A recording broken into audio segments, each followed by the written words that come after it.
Good afternoon, everyone. Welcome to another Bahamas Project Management Community Meetup. My name is Andrea Pratt-Smith, and I am just one of the many members of the Bahamas Project Management Community's core team.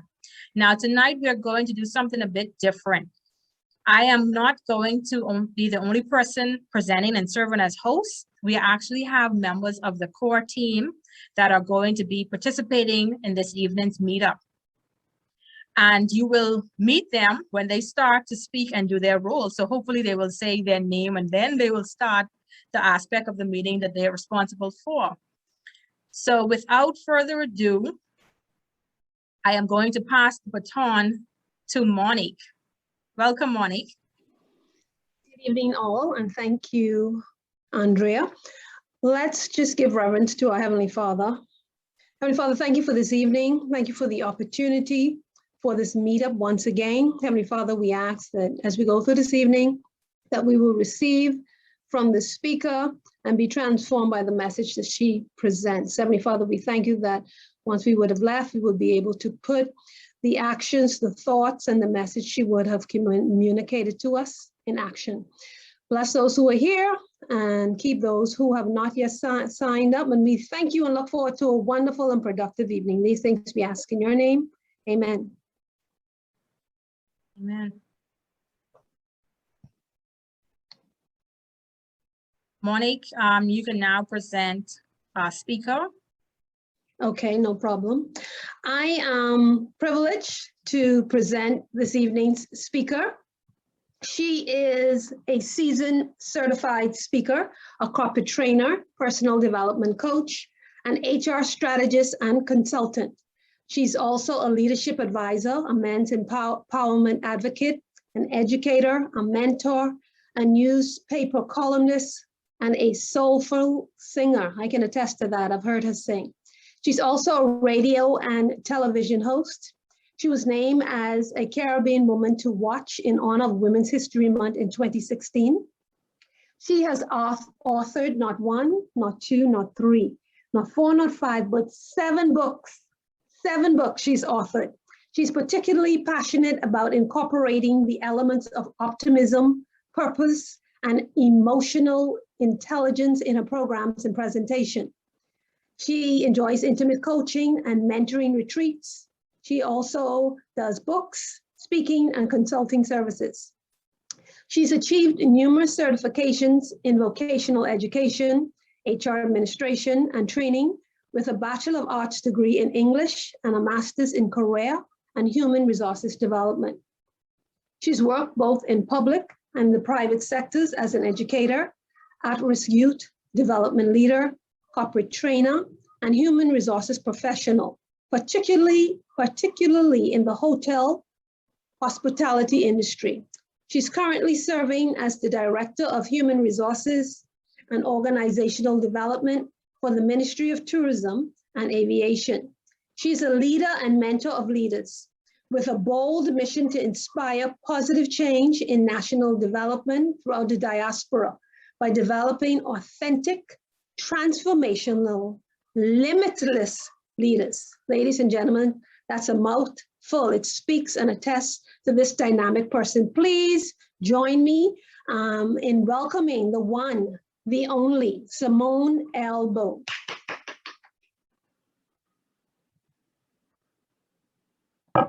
Thank you so much, Monique, for that wonderful introduction. I got to take you on the road. Let's go on the road. Thank you. I really appreciate that. And again, to be a part of this community is another wonderful experience that I don't take for granted. I think you all are an amazing group of people doing great things. And I'm always impressed by your skill and your knowledge and your professionalism and all of the things that's inspiring me to really look at being more agile and all these other great things that I'm learning from all of you. So it's a pleasure once again to be here. I want to share actually just 5 mistakes. And again, these are my observations. I'm putting my disclaimer out that you're not going to find this, you're not going to Google it and find it. But this is founded really on the experiences that I have found over the years and experienced over the years, either personally with leaders that I have had to interact with, or with employees that actually come and have to, quote unquote, complain about their leaders. So, of course, this is not an exhaustive list at all. There are tons of things that we can do better and we can improve on as leaders. So just for the sake of time, I have limited this list to 5, and I would love to hear you add some more from your experiences as well. So why is this important? This is something that is important to me. As you can see, my organization is called Limitless Life, and my tagline is Amplify Your Leadership Brand. I believe that it is important. It has always been important. This has always been an area of growth for humanity. And we've seen on both sides of the scale what good leadership looks like, and we've seen what bad leadership looks like. And we know what it feels like, whether that's on the national scale, on an international scale, in our organizations, in our communities, maybe even in our homes, right? Because there's leadership everywhere. And even after going through 2020, it was very interesting to me to look at how leaders responded to change and volatile change. And it's interesting to see how we're coming out of it. I mean, we're not out of the pandemic, but it's interesting to see how we are managing through it, and the decisions that we're making, and how we are handling people, how we are handling all these elements of what is unknown. I believe that it's time for exceptional leaders to come to the forefront. I believe that for too long, we have had great leaders who have been in the background. We have had great leaders who just sigh and say, oh, I can't believe this is happening. I think it is time for us who consider ourselves exceptional leaders to amplify, right? To make ourselves more visible, to be more vocal, to get in the mix of things, to create change. I had the opportunity to sit with for, I think, a 3-hour lunch. And I encourage all of you to do this. If you want to grow your leadership capacity, to find a mentor, someone that you admire, and invite them for a coffee, invite them for lunch or something, and begin to interact and learn lessons. I had the opportunity last week, actually, to sit with someone that I think is an iconic leader in the Bahamas. And I was so just humbled by the opportunity. And one of the lessons that I had always heard this, but to hear someone at his level who had operated as a CEO of a multi-million-dollar corporation say, listen, sometimes you have to just ask for forgiveness and not ask so much for permission. I'm sure you heard that before.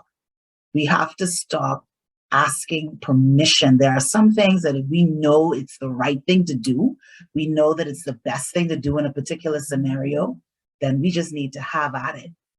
And sometimes that's a scary notion based on the organizations that we may be involved with. And the culture may not lend itself to that. But I believe that we have to find the ways to navigate what is sometimes a minefield in these organizations, but we have to do it. We have to push ourselves forward in order to see the change and transformation that we desire. Otherwise, we are going to continue to see apathy. We're going to continue to see high turnover. We're going to continue to see brain drain and all of the other things that we are struggling with to just retain not only top talent in the technical spheres, but great leaders. What is also interesting in the statistics that are out there today is that companies, though they recognize the importance of developing leaders, they're not doing it. So we see the new and emerging leaders coming to the fore. We probably hear about them ad nauseum, right? The millennials, woo! And they are saying that companies are not developing leaders either at all, or they're not developing them fast enough, or they're not creating opportunities for them to grow into and step into. And so what do we have happening? Again, all of those things that I mentioned, the brain drain, the turnover, the increase in entrepreneurship, which is phenomenal. But a lot of times people start a business because they're just totally frustrated with the systems that they're working in. Not everybody wants to be an entrepreneur. Not everybody is wired to be an entrepreneur. Entrepreneurship is not an easy thing.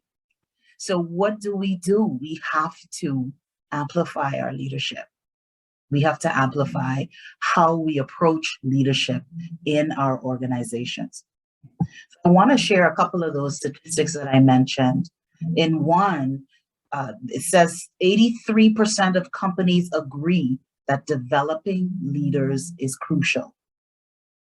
So again, we have to now bridge the gap. We know that we have to develop leaders. We can't continue the same mistake of pushing people into leadership when they're not ready for it. One of the things that I've noticed is that we have created, unconsciously perhaps, a default when it comes to leadership. And that default is either your personal style, your personality, and how you like to be led, or your default may be how you have been led in the past. That's your benchmark. More often than not, you will hear people say, I was never really prepared to lead. I was great at what I was doing, and so I got promoted, or I got shoved to lead this team because I was great at what I was doing. But there are particular sets of skills that make a leader exceptional or not.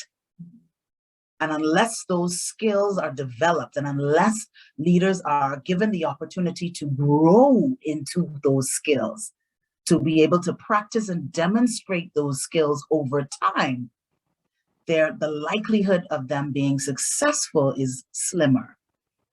So this is the one statistic.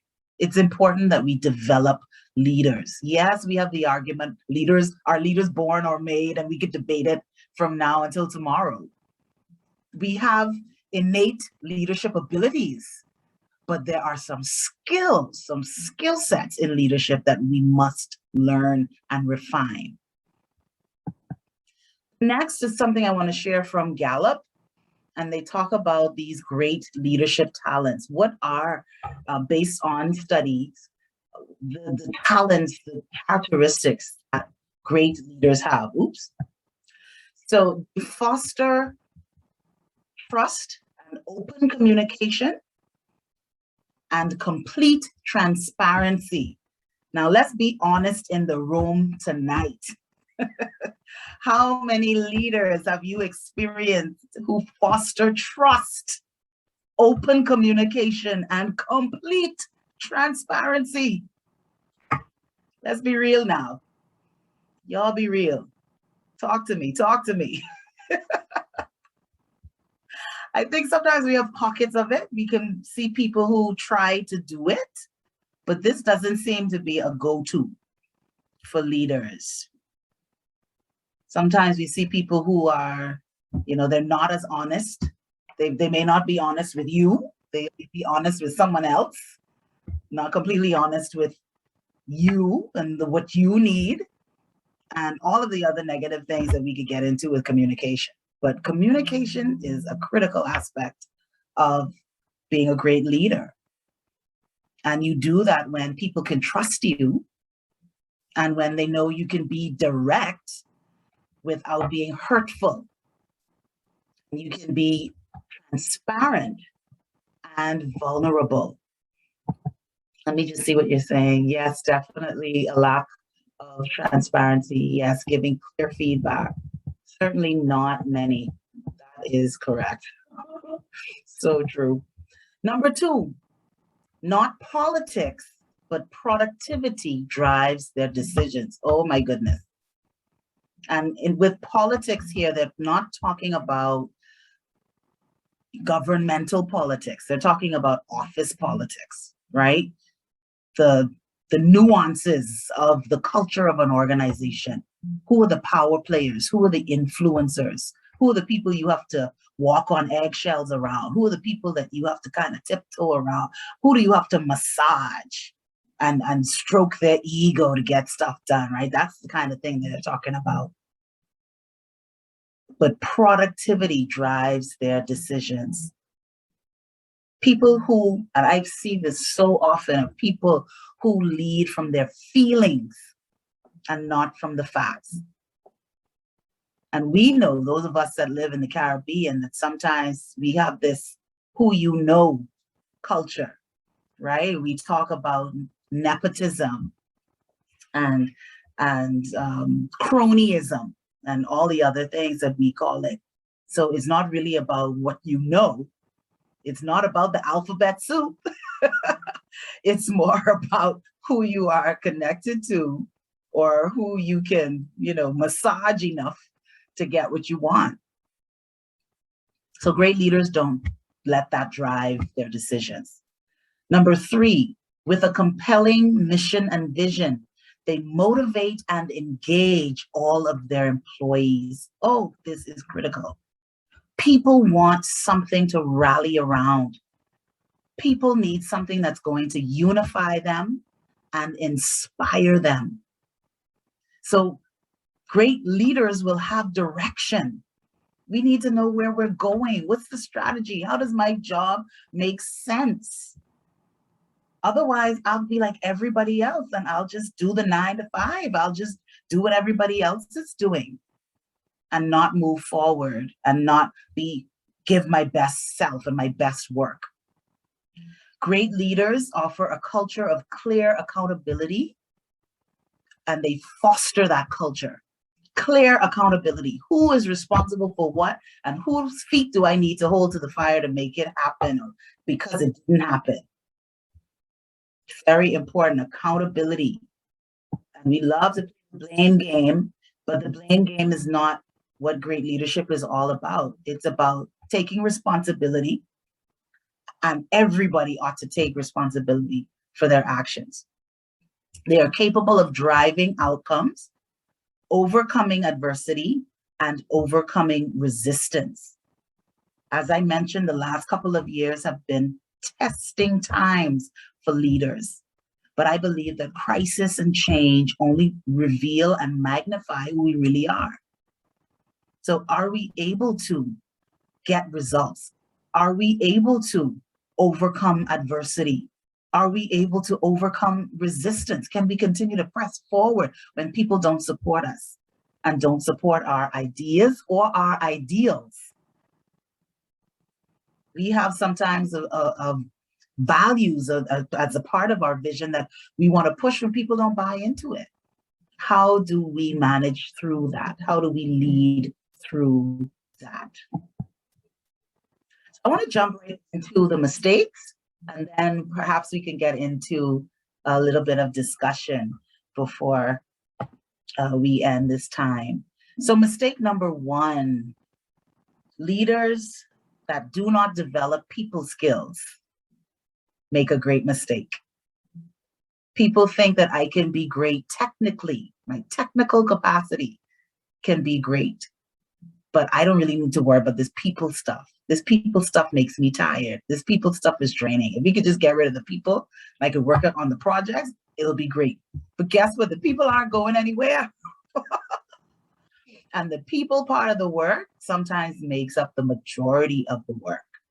And we have to be able to focus on what are the skills that I need to develop in myself. For some people, they don't like confrontation. They don't like to have difficult conversations. They don't like to give feedback for whatever reason. Some people don't like to be unpopular, right? So they want someone else to be the bad guy on the team. So they don't want to give the bad news. Let someone else do that. I'm accustomed to that. In HR, we get to give the bad news. right? We always have to be bad cop. But you have to develop the people skills that you need in your organization to be a successful leader. People leave organizations, we all know this, because of people, not necessarily because of the work. When you talk to most people, even when you do exit interviews, they will tell you, I love my job.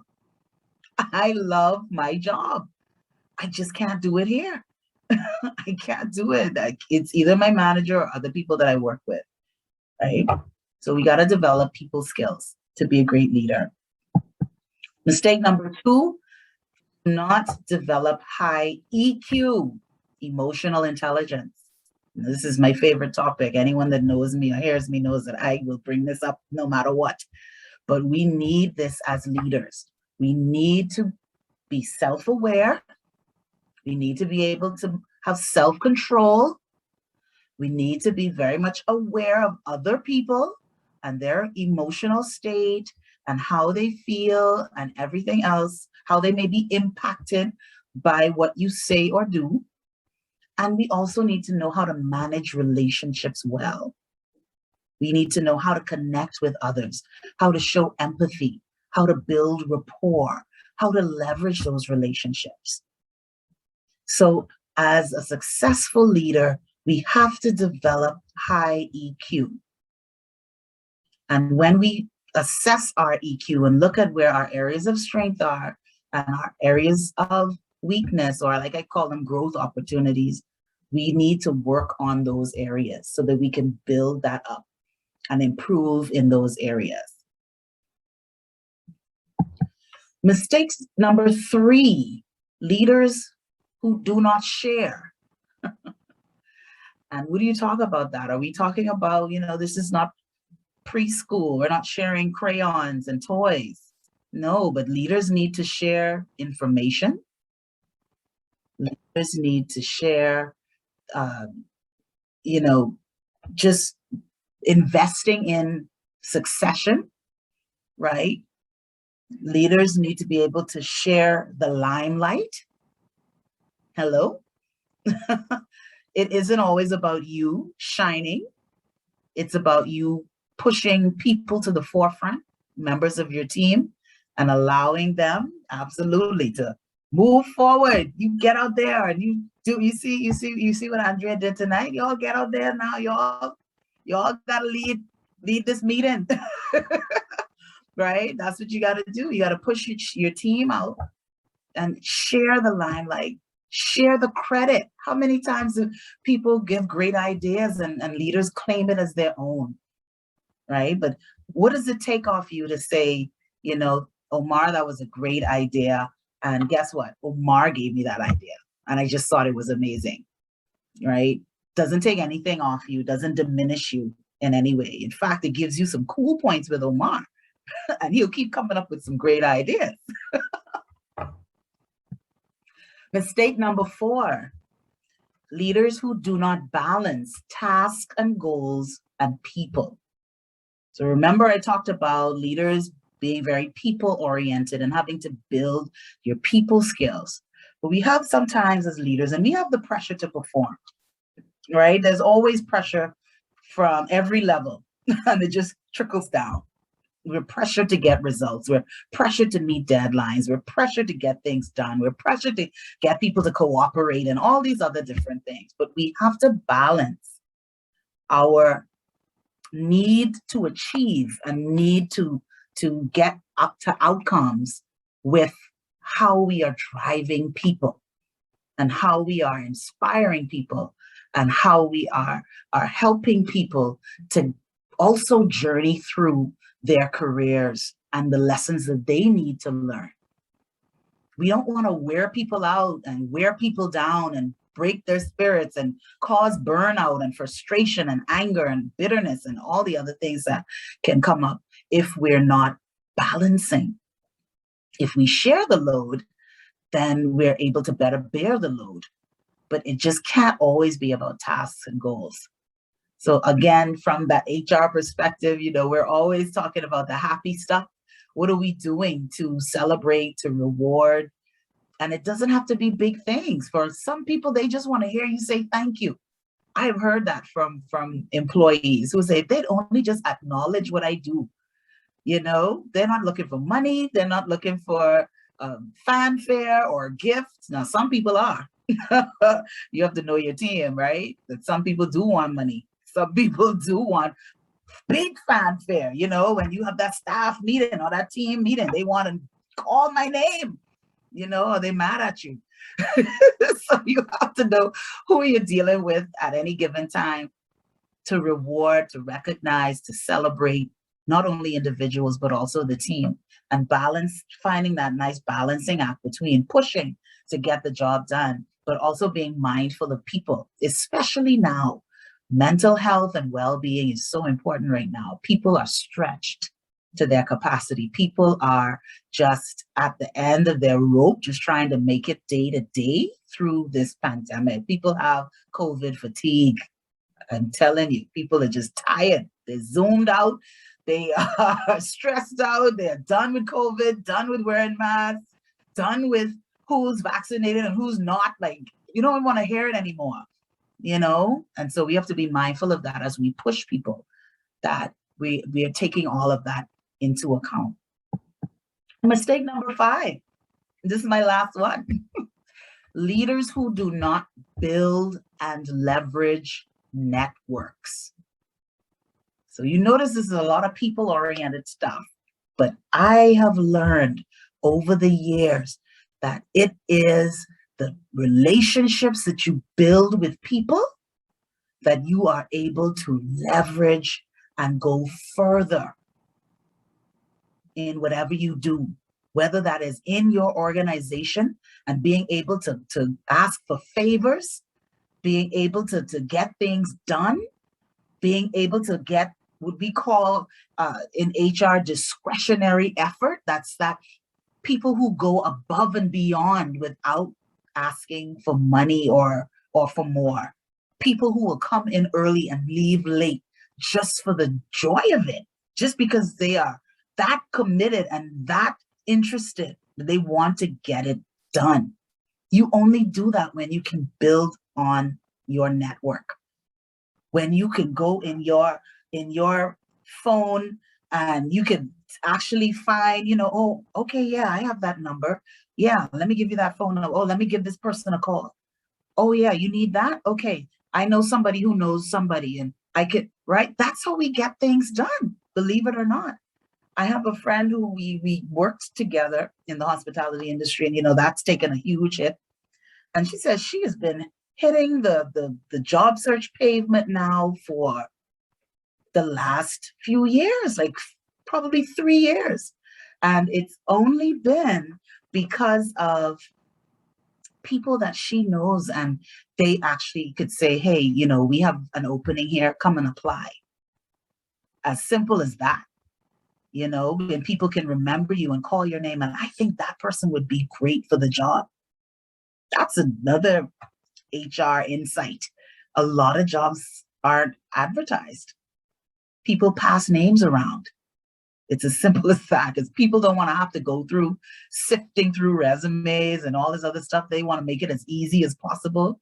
And, you know, they just call my friend. Here's his resume. Check this person out. Right? And this is how we get things done in the world. So if we want to be a successful leader, we have to build a solid network, and we have to be able to leverage that network when the time comes. So I'm done with all of my talking, and I want to hear from you on what do you think are some solutions to this? How do we fix this? How do we fix these mistakes, these recurring mistakes? And what are perhaps some other mistakes that you've seen happening in the course of your career that leaders have made, and how we can actually address that? So I open the floor to you to share your insights now on anything that I've said or anything that you want to add to the conversation. I think the first mistake that we see is that we consider that everybody now is a leader. I think that's the first mistake right there. Unfortunately, people don't understand that just because HR, which is pretty much the section, the department pushing this out, not everybody is a leader. And people tend to, and this leader agenda is pushed on people who don't have those skills. So that would be the first thing there. The do not develop the high EQ. I will say guilty on that one. That is very my EQ sometimes sucks. So I can feel reflected on that one. But another one that I see is this development, and you mentioned with the mistakes itself, the organization is responsible for really bringing people to build these. Sometimes they think, oh, with a simple 4-hour meeting or a nice get together, we're gonna create leaders and create that bond to push people forward. That is a huge mistake. People like me, I think that's a waste of time, and you need more than that. So those would be my 2 cents for that. That's $1. Thank you. I just like to add. Go ahead, Sophia. Okay, I just wanted to add to what Omar said about leaders and whether or not we should push them forward. You know, I led a technical team before, and what the HR person did at the time was they actually created a different path for them. And the reason they did that was because persons want to be promoted, persons want more in their roles. But as technical persons, you know, they also just want to sit in the corner and code. Do they really want to deal with the employee who is chronically late? Do they? No, they don't. No. But they want to skill themselves up as well. They want to move to a different level. So the HR person actually created a different path for them. So that was a solution. So she created a different category for them called some technical category, where you can have different scales of pay and you can have different promotional levels, but you don't necessarily have to manage people. So it allowed them to lead projects, lead technical teams, but not necessarily like a department of people where you have to deal with the receptionist who, you know, for whatever reason, she's chronically late every few minutes, but the technical person doesn't always want to deal with her. So that was one solution that they created, just a different path for them. They don't have to follow the same path as everyone else. That's awesome. I love that. Yeah. Because you're right, growth isn't always upward. Yeah. You know, and it's not always the same for every person. You know, you can have a path, you can have a way to move up or move on that's different from my way to move up and move up. Exactly. That's good. Anyone else?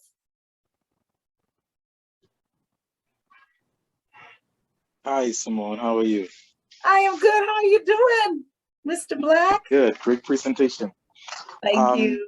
I love your point number 3, and I think that's so common from our backgrounds, right? Yeah. In terms of the emotional intelligence part of it, you have such a high turnover and people coming in and out of the environment, and you know, you come in and you know, so like our case, we have a lot of hotel experience, right? So you have people come in and sort of with a mandate, but not try to actually understand the environment and understand who the critical people are in terms of the environment, in terms of getting things done, and so they, you know, it's sort of, they can never really hit the ground and make progress because they never try to understand and emotionally, you know, aware of what's going on around them, you know. And so I really like that point that you made. It's one that we see. I mean, I've seen that so many times. So when you mentioned that, I was like, wow, that is so true. Yeah. And you know, something that a part of having a high EQ also relates to organizational awareness. You know, not just being aware of other people, but also being aware of what's happening in your organization at any given time. You know, and understanding like the temperature, you know, because sometimes you wouldn't do what you do, or you wouldn't make certain decisions if you were more aware of what was happening in your organization. So that is a critical point, very critical. My laptop may die, so that's why I signed in on another device. Well, I'm with you because my computer just gave me a low battery one, and I'm like, this was I not got plugged it in. too. I got it too. I was wondering if that was me or that was you. But I want to comment on point number 5 and the importance of building and leveraging on networks. And Simmone and I recently participated in the Access Agile Festival. That was a global event and had speakers from all over the world. And so that opportunity has, I mean, my network of people has expanded. I mean, I have connections in Australia, India, China, few in Scotland. And I woke up this morning and I wanted to have a conversation with my sisters, but their thing is don't call them at no ungodly hour. They call it ungodly hours, but I get up pretty early and start my day. And so I said, well, who's up at this hour who I can talk to? So I got on my phone and I messaged my friend in Scotland, and she was about to go on her lunch break. So I said, okay, I can see where this relationship can work out very well because I'm up early and you're taking your lunch break. So this is a relationship that's going to work for me. So we talked for about half an hour and just, catch up on things and how things going over here in the Bahamas and what's happening in Scotland with her work. And so I'm saying all of it to say networks are powerful. And there are so many valuable connections, not just locally in the Bahamas, but I think global. And even being the leader of this Bahamas project management community and how we're branching out into the Agile arena, there's so much going on with Agile all over the globe.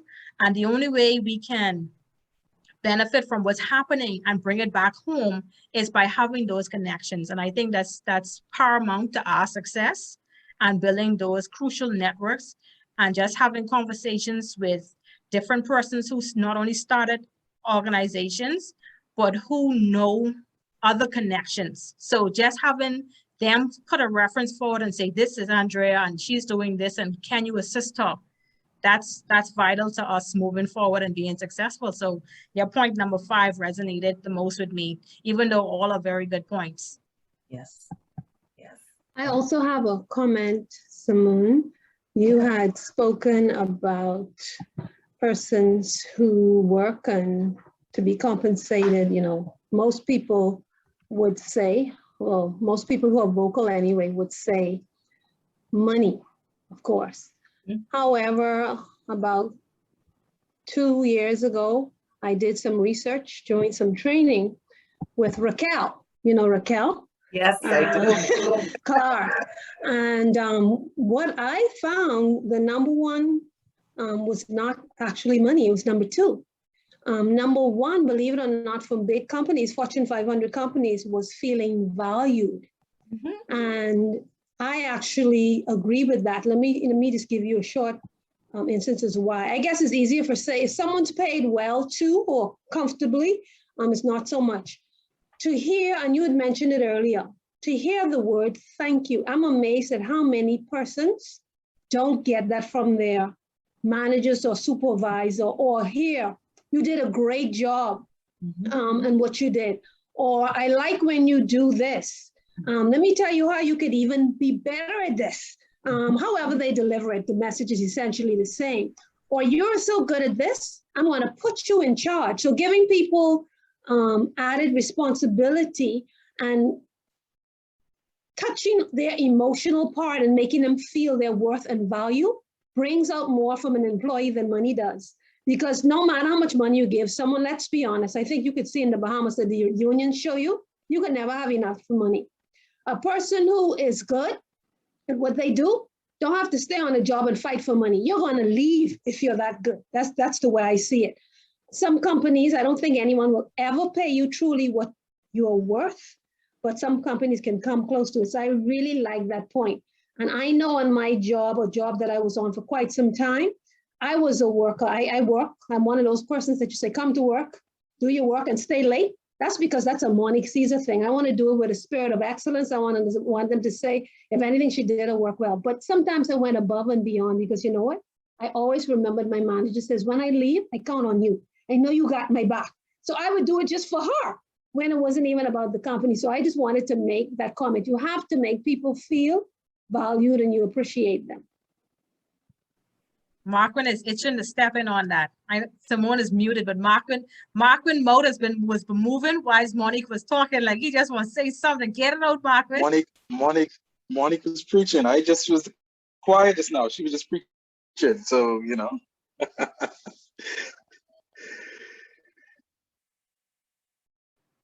No, I'm telling you, that's how you get that discretionary effort that I was talking about, you know. And it was just knowing that you're valued, you're appreciated, you're counted on. Someone just shared that with me this week as well. They said that because someone told them, hey, I'm invested in you. A leader told them the same thing. You know, I'm invested in you. I want to see you succeed. And so they just didn't want to let that leader down. And so they would just put in all the effort that they could, because they just wanted to make sure that person was proud of them, you know?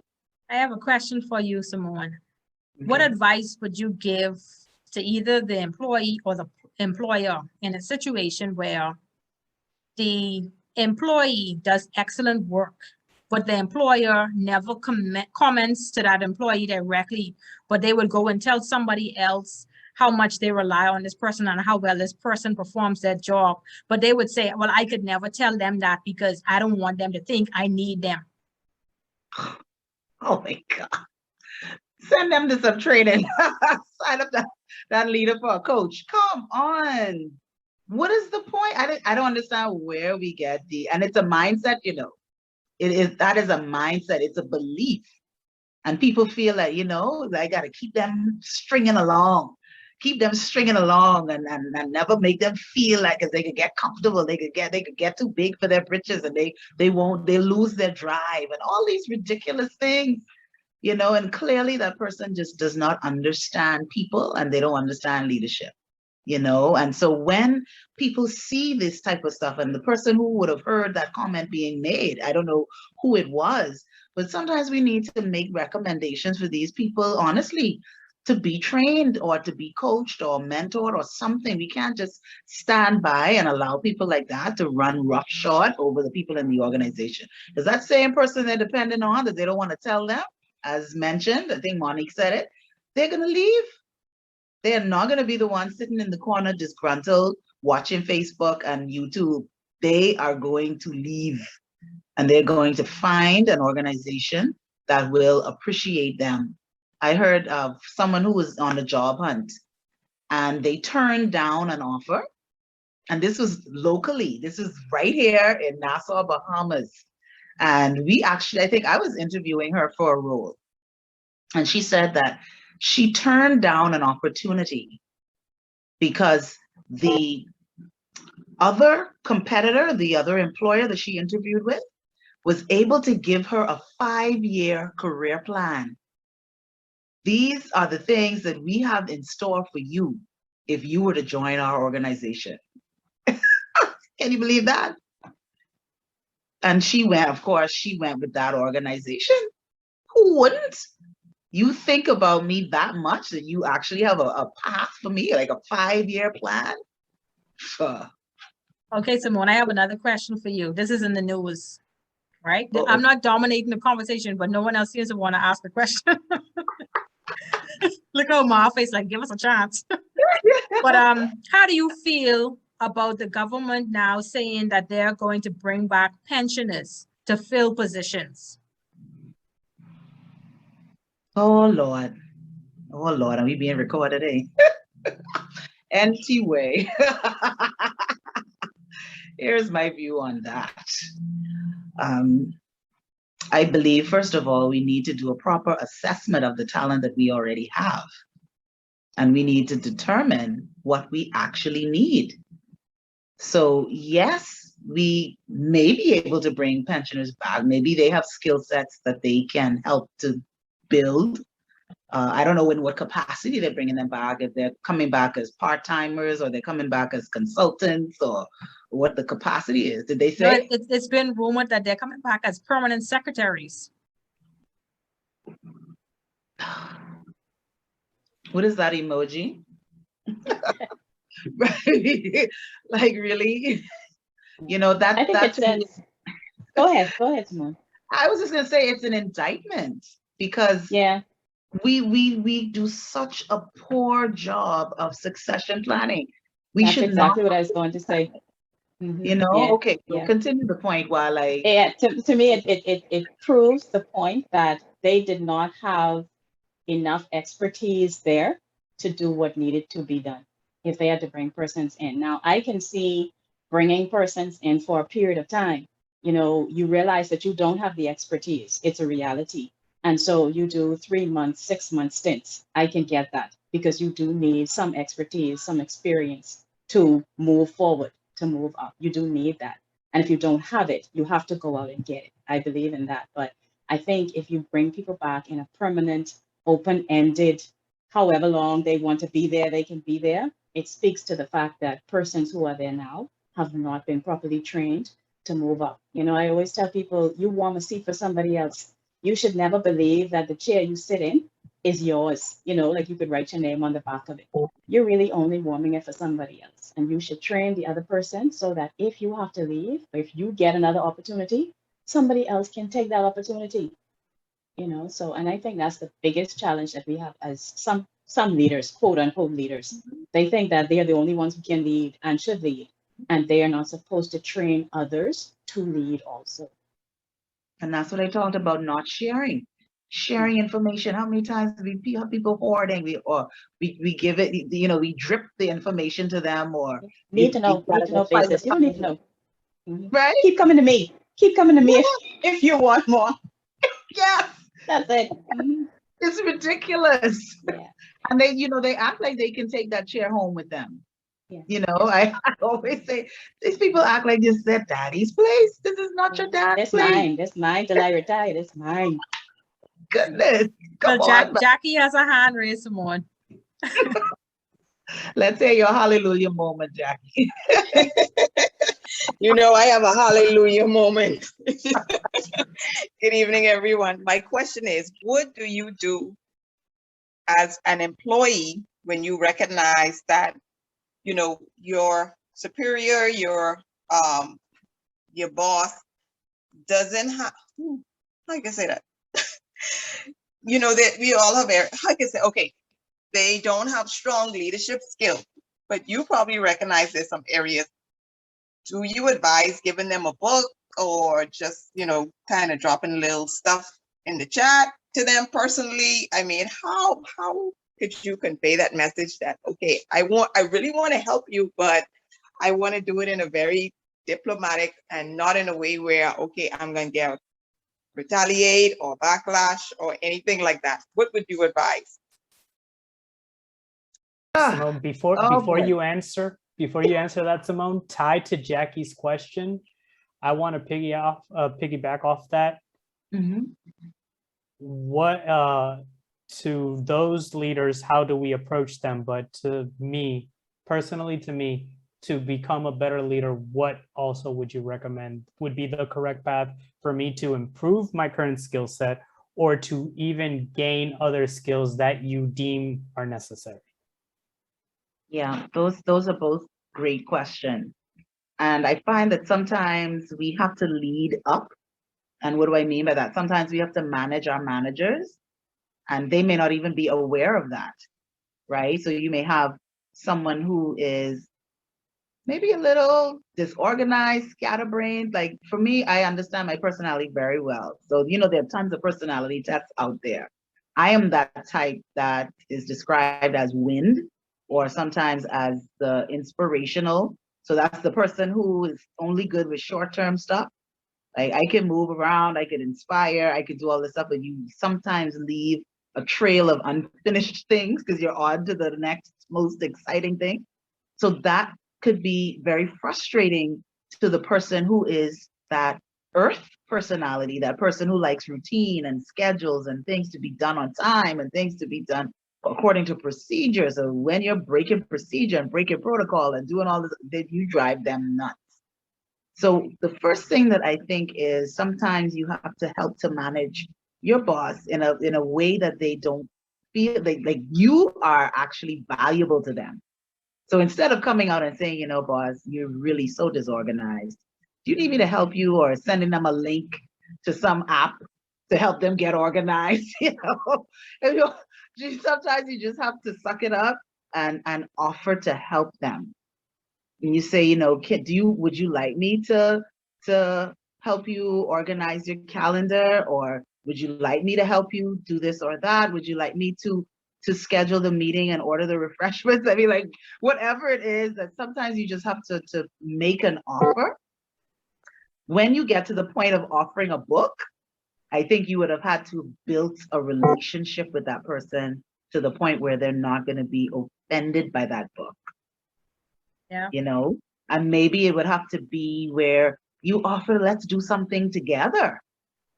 You know, let's go to the next seminar together. How about it? Right? I mean, so you have to find ways to, again, this is the politics part of it, right? Where you have to have that savvy on how do I navigate? How do I become a strategist, right? How do I look at where these opportunities may arise to push something in there for me to get what I want, and not in a manipulative way, but in a way that says, let me maximize this opportunity right here, you know? And it might be a strategic conversation. It might be attending something together. It might be, you know, offering, as I said, making yourself valuable to them, when in turn, you're actually helping them to lead a bit better. And the second part of the question, which Omar gave, was, how do you improve your skills? I believe that this is where the self-awareness comes into play, right? You have to be vulnerable enough, and it's not always easy. You have to be vulnerable enough to say, hey, I need to fix this. You did it tonight. You said, you know what? I could be better in this EQ stuff. You know, that's not my first go-to. That is, I admit it. And then you move from the place of admitting it to now doing something about it, and understanding that it's a work in progress. I'm not going to be like, you know, this high EQ by tomorrow. There's no pill that you can take, Omar. You can't order it on Amazon. So, you know, it's going to take time, because you're disrupting patterns of behavior that you would have built over time. And it's not comfortable and it's not easy, but when you're committed to it and when you understand the end game, if you're saying, you know, I want to be a better leader, that will motivate you to be more conscious. And then you can even elicit the help of your team, you know, and say, if they've given you feedback, now this is something you have to really have some tough skin. You can invite feedback. You can say, tell me what I could do more or less of as your leader. What would you appreciate that I would do differently as your leader? And you got to brace yourself for the answer, because they may tell you some stuff that be like, ooh, ouch, that hurt. But when you really think about it, it's a gift, right? Because they're telling you what could be different. And then how can I now fix this? And then hold them accountable to you and say, you know, I want you to tell me when I am maybe talking over you in a meeting, or not making space in a meeting for you to give your ideas, or not being as empathetic as I need to be when you're telling me you're struggling or you're overwhelmed and I'm just focused on the task, right? Tell me when I'm doing that, so I could be more aware and I can not do it, you know, and I appreciate your feedback, right? So those are some ways, some simple ways that you can actually improve, but it really has to start with the leader being open and honest enough with themselves to want to make the change. Great response, Simmone. Thank you. Before we move further in our meeting, Omar is up with his segment. Well, as pretty much you all have heard my name come and go, I am the kind of working as the techno ninja for today's session. So if you all can please turn on your cameras so we can take a quick picture, and Andrea can post, and we can help Andrea posting this on LinkedIn, I would highly appreciate it. It's just a quick picture, and you can go back on turning off your cameras. We have a few new persons with us who aren't regulars. Clay Adderley, would you like to come off camera and say hi? Tell us where you're joining us from, if you're in the Bahamas or somewhere else. We had Turks and Caicos last meetup. Omar is visiting from Puerto Rico. We someone give him a Bahamian passport. He's a regular. The vet is also here. And Jackie probably will stay off camera. Okay. So gonna take the picture now. I guess so. Mr. Clay isn't answering.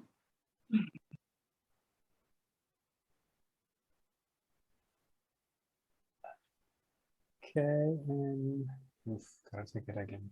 Nope. Sorry. Okay, one more. I'm sorry, driving at the moment. Just give me a minute, please. Oh, sure, no problem. Rodnia is also here. I hope I pronounced the name correctly. Is it Rodnia? I think. She wants to say hi. Sometimes this mute button is play tricks with you. You press it and it doesn't come off mute. So you have to give them an extra minute.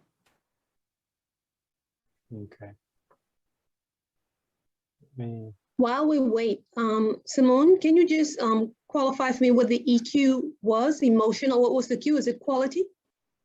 It's actually emotional quotient, like the intelligence quotient. Okay, but thank it's you. really emotional intelligence. Yes, that's what. Okay, thank you. But they call it EQ for short. That was a very good question, Monique, because sometimes as professionals, we throw around terminology like everybody knows what we're talking about. And I am guilty of it all the time because I say some things from Scrum and Agile and they're like, what is she talking about?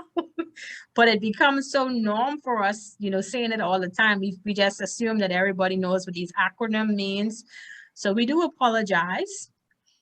But Simmone talks about EQ so much. Listen, we need it badly. I know you can't talk about it enough, right? No, I'm evangelizing for EQ. So are we ready with the picture? Yes, ma'am, we are ready. So 1, 2, and 3. Oh man, Rodnia wasn't ready. No worries, no worries. We can And take now another. Jackie's here. No problem at all. We can take another one. Okay. Let me put this in the correct folder and then take another one again. Omar, make sure that your face is in the screen now because you're so close to the computer. Yes, ma'am.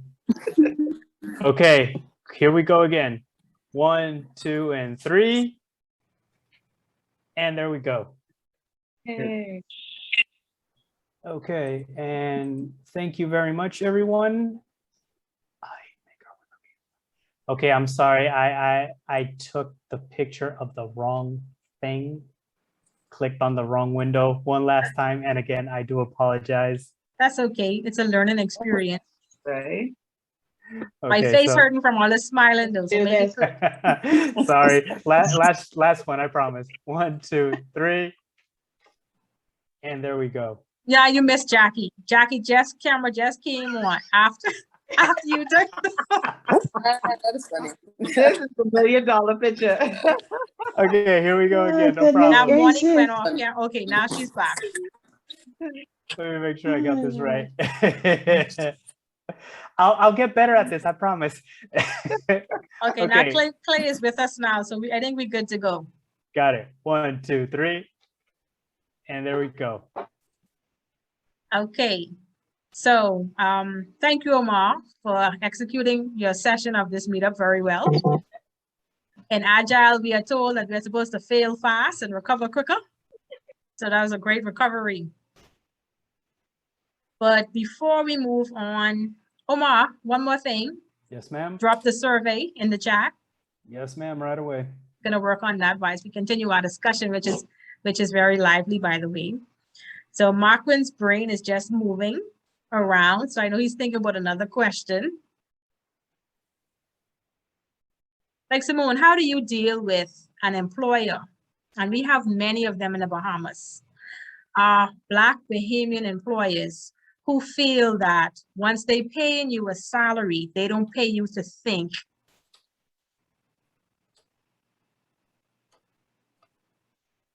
Saw that word that Omar put in there in capital letters. Leave. It's really challenging. It's challenging because it's a mindset that we're battling. It's an entrenched stronghold, for want of a better word, of this is how we see leadership. And the challenge with that is that they perpetrate themselves, right? They multiply themselves. They create mini me's to think the same way. And unfortunately, it's almost as if they lead from fear and intimidation. And so even if those people that buy into what they're doing, they say they don't like it, they're so afraid to step outside of the box to say that, this is wrong or we should do things differently, because we know that when we speak out, what ends up happening? Off with your head. And people are like, well, I need my job. I have a family, or I have goals, and I can't, or the market is tight. I can't afford to sacrifice this job right now. And so people just shrink back and allow it to go on. But I think that as much as we can, we need to challenge these mindsets, because it's holding us back.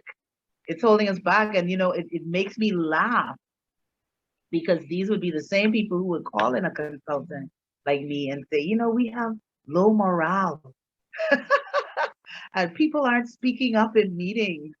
And it's like, Wonder you're why. the problem. I wonder why. I wonder why. You created a culture where people checked out because of your behavior and your mindset. We have to challenge it. No, we have to really challenge these things, and when we are able to demonstrate the difference. That's a nice post. I can post that. We have to demonstrate the difference. Yes, the content writers are taking note. I have a question for you, Simmone. When you answer, please be mindful that you're being recorded. So it's going to be provocative. What are your views on union in the Bahamas? Let me stress that. The Bahamas. Do you see them as being, first of all, do you see them as acting the way as was intended by Arthur Folks? And have they been more of a mediator for both the employer and employee? And do you see them as being beneficial? That's basically one question, two parts, just asked different way. You are being recorded for quality assurance. Oh, God, sending me off to these trade unionists now to get my head chopped off. Well, I had a lecturer once when I was very young, just coming out of high school, and we were talking about this, in hospitality training. And he was of the view that unions are a result of bad management. And that's what he would say in the class. That was his mantra. Unions are a result of bad management. What does he mean by that? Typically, in any given relationship, see, I know Mark, when my good friend, are married, right? If you have to have a counselor to help you talk to each other every week, would you say you have a problem? Something wrong. Most definitely. Why would you need to have a mediator to help you all communicate with each other? That's what unions do. That's what unions do. Unions came about because management was not listening to employees, was not holding up employee rights the way that it ought to. And so it became necessary back in the day to have unions to represent the needs of the employee as a collective. So I think that was the original intent, which is a very noble intent. However, I think modern day translation now is is the union truly upholding or trying to work in partnership with management? Or is it that entity that is antagonistic and fighting against what management is trying to do, encouraging negative behaviors in employees? That was not the intent. The intent is to, let's fight for the rights of this group, this collective bargaining unit, right? Let's fight for their rights. But is it right when it's so contentious and it's upholding negative behaviors, disrespect, to the point where managers can't even manage? I think it's defeating the purpose. And we need to get back to what the original intent was. Honestly, you have a lot of companies now that are trying their best to not be unionized. And how do they do that? By being better employers. By saying, you know what, I want to attend to the needs of my staff. I want to be able to listen. I want them to know that they have a recourse. We have grievance procedures that are transparent and fair. We have promotion opportunities that are transparent and fair. We have great benefit. And so when they become an employer of choice, the need for employees to gather and have that entity to speak on their behalf becomes less and less because they're satisfied. So I hope that answered your question. So true. I didn't Perfectly. Share your sentiments.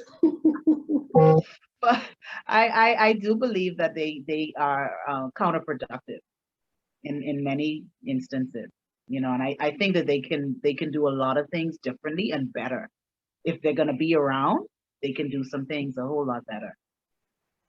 Thank you for your answer, Simmone. Thank you for everything. But we No have problem. a few new persons joining us for the first time tonight. Would any of you like to come off camera? Let us know what you think about the meetup thus far, this being your first time, and how did you hear about this meetup?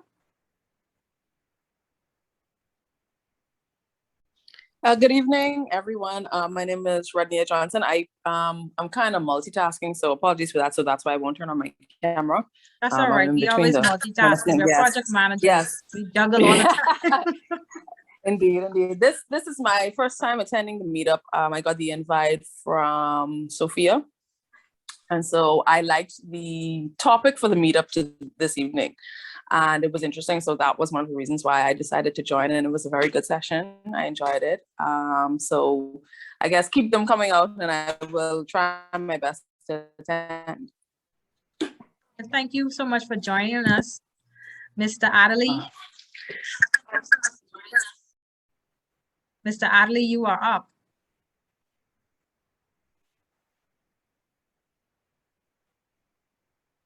You guys allow the awkward silence.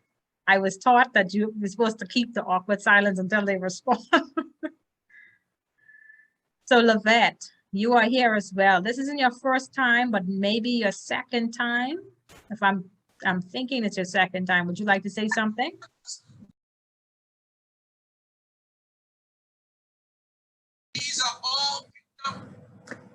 Good evening, everyone. I think this may be my third or fourth time attending the meetings. I don't even remember now how I got to know about the group, but I came across, I think maybe on Facebook. But so far, I am learning a lot. I am a very quiet one, so I tend to sit and listen more and take notes rather than speak. But I like everything you're doing so far. It's a great group, and I'm looking forward to learn more from everyone. Thank you for sharing and joining us. We're going to go back to Mr. Adderley one more time.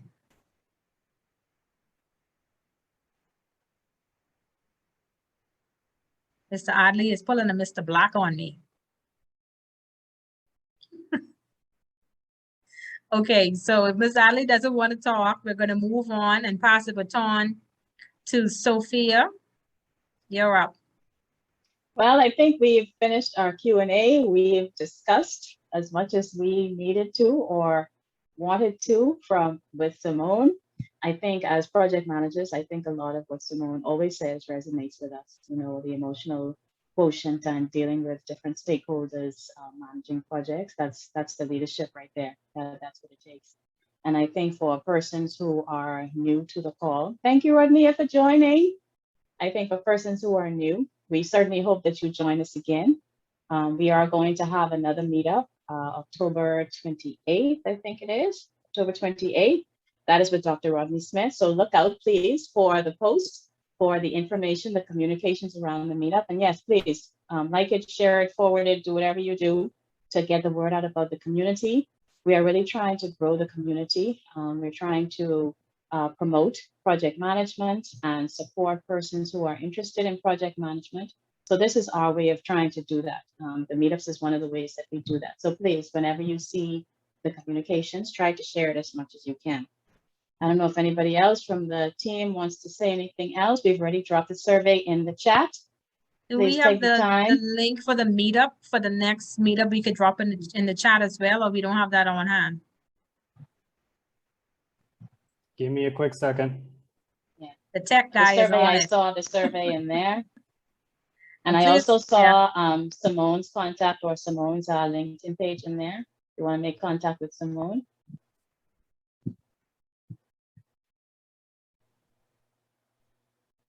Yeah, so please take 1 minute or two to fill out our survey. That's our way of getting feedback from our attendees so we could know what it is that we're doing well, stuff that we're not doing well, and you know how we could improve upon what we're trying to offer the community.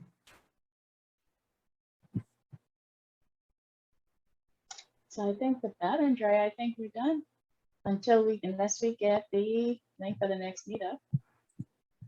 The tech guy is on it. Yeah, I'll be right there.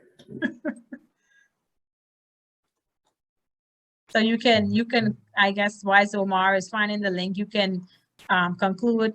Did you thank our speaker? I don't recall. I did. Thank you, Okay. Simmone. Always on point. Always on point. Yeah, Simmone.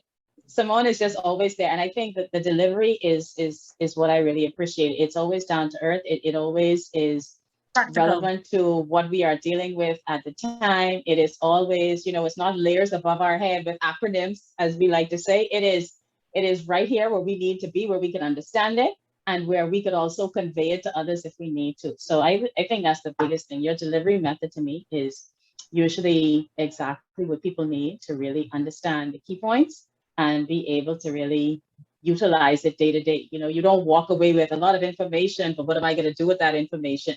It's pieces of information that you understood, you got it, and you can use it going forward. So I think that's one of the key things I like about whenever you do your presentation. So thank you once again.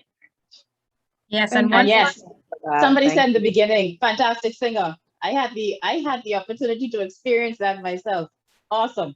I was at a wedding a couple of weeks ago. Yeah, you were there. Yes, I didn't want to disturb you though. It was. Yeah, we're getting into our personal business, but yes, I was at that. Yes, that was fun. That was a fun wedding. It was my brother. You're kidding? Oops. Yeah. This world is too small. It is. Yes, Too and small. so Simmone, please know that you have been inducted into our club now, so you cannot leave. You are a regular, and we will have you on our schedule again come 2022, because our 2021 is already booked out, but 2022 we will be knocking on your door again for another topic that's going to have us just as engaged as tonight. So those who missed it, too bad for you. You missed a good thing. I should just make them wait 2 weeks for this recording, right? It's like, you should have come. You should have been here. So now you're going to suffer. You're going to wait 2 weeks to get this recording. But we appreciate you taking your time out, Simmone, as always. And once any opportunities come up, I'm going to call on you to network and do projects with us. And you are an asset to our community. So we appreciate you so very much. And the tech guy has the meetup link in the chat. Right, tech guy? Yes, it is. Yeah, it's in there along for whoever wants a quick recap of all the 5 mistakes that that Simmone mentioned as well. Yeah, so he's our content writer as well. Thank you, Omar. So on behalf of the Bahamas project management community and all of those from the core team, if the core team could just put a emotion or reaction in the chat so that everyone can know that you are part of the Bahamas project management community core team. Put your hand up in your camera, or if your camera is off, Jackie left. Omar doesn't have no reaction, but okay. So this is the part of the Bahamas project management community's core team. Some of us are absent tonight. So we will be making this a regular thing where we jointly host these meetups, just so we can have a way of having a fail safe just in case the main host is not available. So thank you for being with us. We appreciate you. We're ending before our time box is up. We normally end at 7:30, but we're giving you 9 minutes for yourself tonight. So enjoy this 9 extra minutes, and we will see you again next week on the 28th of September.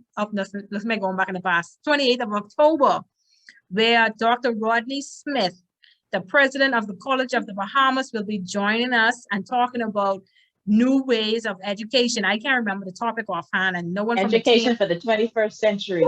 there you go. And now my dog wants to get in on the conversation. So that means it's time to leave. So good night, everyone. Thank you for being here, and we greatly appreciate you being here with us and having this opportunity to learn with us. Yes, yes, my fur baby is talking. Good night, everybody. Good night. Good night. Good night, everyone. And thank you, Tim. You did great.